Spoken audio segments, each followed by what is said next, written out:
నటి Krishna Mukherjee Bollywood drama show Shubh శగున్ నుంచి బయటకు వచ్చేయడానికి గల కారణాన్ని వివరించారు. ఆ నిర్మాతపై తీవ్ర స్థాయిలో ఆరోపణలు చేశారు.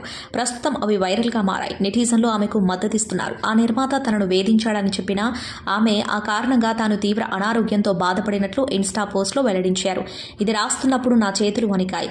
నేను ఈ షో కారణంగా డిప్రెషన్లోకి వెళ్లాను. సోషల్ మీడియాలో అందంగా ఆనందంగా ఉన్నట్లు కనిపించాలని మా భావోద్వేగాలను దాచిపెడతాం. కానీ రియాలిటీ చాలా భయంకరంగా ఉంటుంది.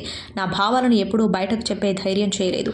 కానీ ఈ రోజు మీ అందరితో నేను అనుభవించిన నరకాన్ని చెప్పుకోవాలని నిర్ణయించుకున్నా. నేను ఏడాదిన్నర నుంచి ఎంతో కఠినమైన సమయాలను అనుభవిస్తున్నా. శుభ్ శగున్ షోను అంగీకరించడం నా జీవితంలో నేను తీసుకున్న చెత్త నిర్ణయాల్లో ఒకటి. దీన్ని ఓకే చేసినందుకు ఎన్నోసార్లు ఏడ్చాను. నిర్మాత నన్ను వేధించాడు.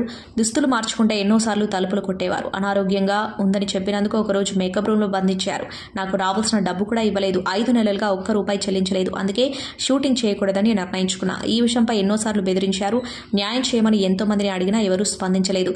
దీనికి భయపడి వేరే ప్రాజెక్టులు చేయడం మానేశాను అని రాసుకొచ్చారు. తనకు న్యాయం చేయాలని క్యాప్షన్ పెట్టారు.